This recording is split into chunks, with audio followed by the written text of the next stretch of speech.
Hello everyone. तो आज हम लेके आए हैं एरे का फिफ्थ वीडियो।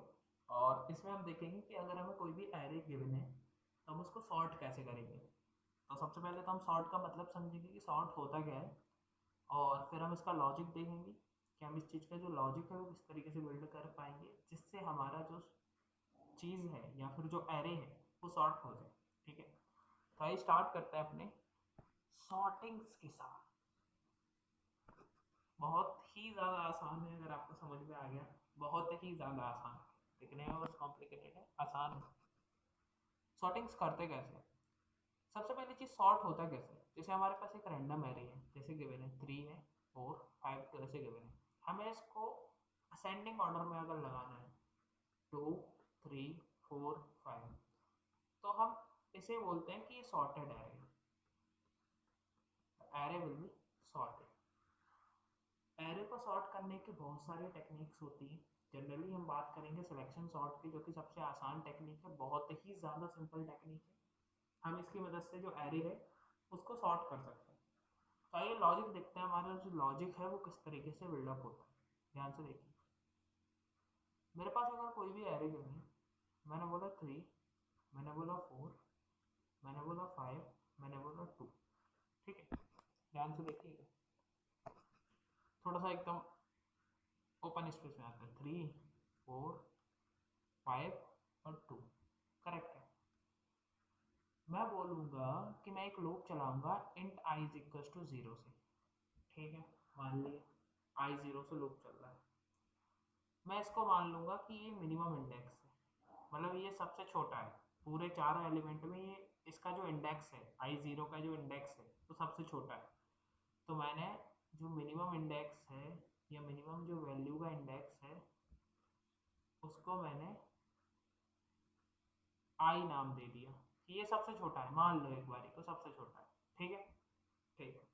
फिर मैं क्या करूंगा, एक और लूप चलाऊंगा। एक और लूप चलाऊंगा int j is equal to I plus one से, मतलब यहाँ से इस एलिमेंट से मैं एक और लूप चलाने का वो करूंगा। मैं बोलूंगा जे की जो वैल्यू है स्टार्ट हो रही आई प्लस वन से, दोनों एन तक जाएंगे, मतलब लास्ट तक जाएंगे। ठीक है, तो मैंने बोला मैं एक यहाँ से लूप चलाऊंगा और मैं क्या टेस्ट करूंगा। मुझे टेस्ट क्या करना है, मैं बोलूंगा कि अगर जो एलिमेंट प्रेजेंट है जे पे, अभी आई जीरो के लिए लूप चल रहा है, ध्यान देना, पहला लूप जो चल रहा है वो आई जीरो के लिए चल रहा है। आई जीरो के लिए क्या चल रहा है, मैं जे को टेस्ट कर रहा हूँ। अब जे आई जीरो के अंदर जे का लूप चलने लगा, आई इक्वल टू जीरो के लिए जे का लूप चल रहा है। जे का लूप क्या कर रहा है कि अगर एरे ऑफ जे, अगर मुझे कहीं एरे ऑफ मिनिमम इंडेक्स से छोटा मिल जाता है, मैं क्या बोल रहा हूँ कि मुझे अगर एरे ऑफ जे कहीं एरे ऑफ मिनिमम इंडेक्स से छोटा मिल जाता है, मतलब 4 जो है वो मुझे 3 से छोटा मिल जाता है, तो मैं क्या करूंगा, मैं क्या करूंगा कि जो मिनिमम इंडेक्स है ना उसकी जगह जे डाल दूंगा। अभी हमने वैल्यू को नहीं डाला कि 4 की जगह मैंने 3 डाल दिया। अभी मैं क्या करूंगा, अगर जे मुझे मिल जाता है तो जे की वैल्यू मैं मिनिमम इंडेक्स पे डाल दूंगा। समझ आया? मतलब ऊपर का जो चल रहा है ना 0 1 2 3 वो बस चेंज हो रहा है, वैल्यू चेंज नहीं हो रही। तो मैं चेक करूंगा 4 पे क्या छोटा है, नहीं है। 5 क्या छोटा है, नहीं है। 2 क्या छोटा है, हाँ 2 छोटा है। तो जो आई जीरो पर लूप चला उसमें मुझे क्या मिला कि जो जे ये 2 वाला है ना ये छोटा है। तो मैंने मिनिमम इंडेक्स पे क्या डाल दिया, ये जे की वैल्यू डाल दी कि भाई ये जो जे की वैल्यू है ना ये डाल दो। तो जे की वैल्यू क्या आ जाएगी, J is equal to I plus one. I की वैल्यू यहाँ कितनी हो जाएगी, बेसिकली आप क्या ही बोलोगे, यहाँ पे आई की वैल्यू है 0 1 2 3, मैंने बोला 3। तो जे की वैल्यू जो है तो 3 पर ये लूप चल रहा होगा। ये चीज क्लियर हो गई, क्रिस्टल। ये चीज आपको समझ में आ चुकी है। जे इज इक्वल टू 3 की वैल्यू हमने मिनिमम इंडेक्स पे डाल दी। ठीक है, तो हमारा मिनिमम इंडेक्स क्या हो गया, मिनिमम इंडेक्स हो गया 3। पहले मिनिमम इंडेक्स था 0 जब आई की वैल्यू डाली थी, अब मिनिमम इंडेक्स हमारे क्या हो गया 3, अगर छोटा मिला है। हो गया। लेट सपोज यहाँ हमारा होता 2, यहाँ अगर 2 होता और यहाँ अगर 1 होता तो पहले ये आ जाता मिनिमम इंडेक्स पे, है ना, और फिर मिनिमम इंडेक्स पे अगर ये आ जाता तो लूप तो चल ही रहा है, और आगे चेक करता तो फिर मिनिमम इंडेक्स से इससे ये छोटा होता तो ये आ जाता, ऐसा होता ना, है ना।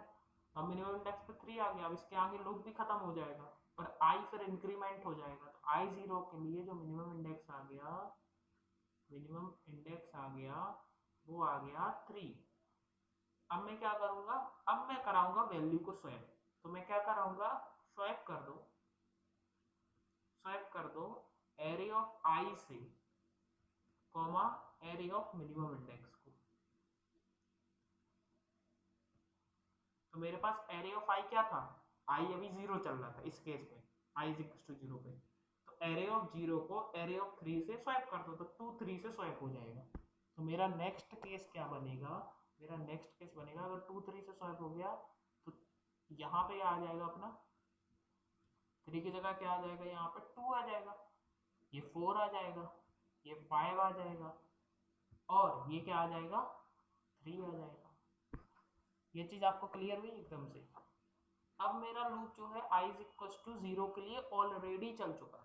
अब मैं बोलूंगा भैया i 0 को इंक्रीमेंट करके i इज इक्वल टू 1 कर दो, हमने बोला ठीक है, i इज इक्वल टू 1 कर दिए।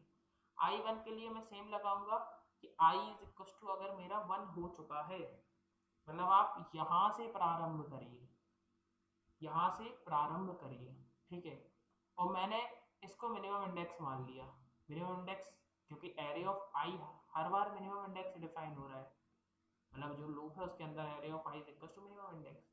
अब इनिशिएट मैंने इसको कर दिया मिनिमम इंडेक्स से, ठीक है, और j is equal to I plus 1, मतलब j यहाँ से चालू होगा अपना, ठीक है। क्या ये वैल्यू इससे छोटी है, नहीं है, क्या ये वैल्यू इसके छोटी है, हाँ है, तो मतलब अब मिनिमम इंडेक्स की वैल्यू कितनी हो जाएगी इस केस में, वापस से वही मिनिमम इंडेक्स कितना हो जाएगा आपका 3, ये 0th इंडेक्स, ये फर्स्ट इंडेक्स, ये सेकंड इंडेक्स, ये थर्ड इंडेक्स, मिनिमम इंडेक्स क्या हो गया 3। फिर मैं जब i इज इक्वल टू 1 खत्म, मतलब जब j का लूप खत्म होगा उसके बाद मैं क्या कराऊंगा, फिर से स्वैप करा दूंगा, किसको स्वैप करा दूंगा भाई, एरे ऑफ i को, किसके साथ, एरे ऑफ i अभी क्या है ये, क्योंकि i की वैल्यू 1 है तो एरे ऑफ 1 ये हो जाएगा, comma array of minimum index को, क्यों, क्योंकि मिनिमम इंडेक्स अभी क्या है 3 है, एरे ऑफ 3 एरे ऑफ 1 से क्या होगा, स्वैप होगा। तो हमारा नेक्स्ट केस अब क्या बनेगा, नेक्स्ट केस बनेगा 2 3 5 4।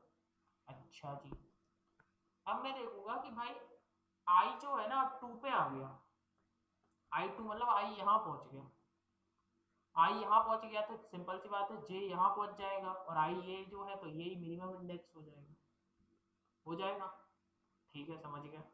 मैं चेक करूंगा ये इससे छोटा है, हाँ है, सिंपल, इसके आगे तो कोई केस बचा ही नहीं, जे का लूप खत्म, क्योंकि जे जो है लेस देन एन तक ही चलेगा, एन, तो बेसिकली क्या होगा, ये खत्म लूप, ये का लूप खत्म, तो मिनिमम इंडेक्स की वैल्यू फिर से क्या आ गई, 3 आ गई, 3 आ गई, मैं फिर से स्वैप कराऊंगा तो इन दोनों का स्वैप हो जाएगा, क्योंकि एरे ऑफ आई तो अभी ये है और एरे ऑफ मिनिमम इंडेक्स ये है ना, तो अगर स्वैप कराऊंगा तो क्या बचेगा मेरा 2 3 4 और 5, क्या मेरा एरे सॉर्टेड हो गया। तो ये जो इंसर्शन सॉर्ट है इसकी मदद से हम अपने एरे को क्या कर सकते हैं, सॉर्ट कर सकते हैं, बहुत ही ज्यादा सिंपल बात है, कुछ नहीं करना है आपको, एक आई का लूप चलाना है, एक जे का लूप चलाना है। आई का लूप 0 से चलेगा एन तक, ठीक है, उसमें हम जैसे ही आई का लूप 0 से एन तक चलाएंगे उसमें हम सबसे पहले क्या कर रहे हैं, आई के लूप चलाने का सबसे पहले हम मिनिमम इंडेक्स डिफाइन कर रहे हैं जो कि उस आई की वैल्यू होगी, जो आई का लूप चल रहा है, आई 0 का चल रहा है तो I 0 is equal to minimum index, I 1 पे चल रहा है तो 1 is equal to minimum index. तो जैसे ही हमने लूप चलाया तुरंत हम डिफाइन कर देंगे कि मिनिमम इंडेक्स की वैल्यू क्या है, आई। फिर हम एक और लूप चलाएंगे जो कि जे का चलाएंगे, अब जे कहाँ से चालू होगा हमारा, आई प्लस 1 से चालू होगा, कहाँ तक जाएगा, एन तक जाएगा जहां तक वो चल रहा है। अब उस आई के लिए पूरा लूप चलेगा, वो बार बार जे का वो चेक करेगा कि कहीं जे की जो वैल्यू है वो उस मिनिमम इंडेक्स से छोटी तो नहीं है, उसने बोला छोटी है तो वो उसके लिए डाल देगा, अच्छा अगर नहीं है तो आगे बढ़ेगा अगली वैल्यू के लिए चलाएगा, है ना, अच्छा डाल देगा, अगर मान लो बाय द वे उसने उसमें डाल दी तो भी अगली वैल्यू के लिए चलाएगा, क्योंकि जे तो इंक्रीमेंट हो ही रहा है जे प्लस प्लस, ठीक है। तो लास्ट तक पूरा जे कवर कर लेगा यहाँ तक, मतलब आई एक पर्टिकुलर आई की वैल्यू के लिए आई इज इक्वल टू 0 के लिए पूरा जे कवर होगा, ठीक है। तो जे कवर होने के बाद उसे मिल जाएगी कि भाई पूरे लूप में सबसे छोटी वैल्यू कौन सी है, सबसे छोटी वैल्यू मिल गई। तो उसने क्या बोला, चलो लूप से बाहर निकलो और उस जो वैल्यू है आई की इनिशिएट की थी जो मिनिमम इंडेक्स के साथ, और जो सबसे छोटी वैल्यू मिली है उन दोनों को स्वैप कर लो, ठीक है। ऐसा एक आई के लिए, फिर ऐसा दूसरे आई के लिए, तीसरे आई के लिए, जब तक आई एन तक नहीं पहुंच जाता है, ठीक है। जब तक हम ये जो चीजें हैं ये करते रहेंगे, ठीक है। तो आइए इस कोड को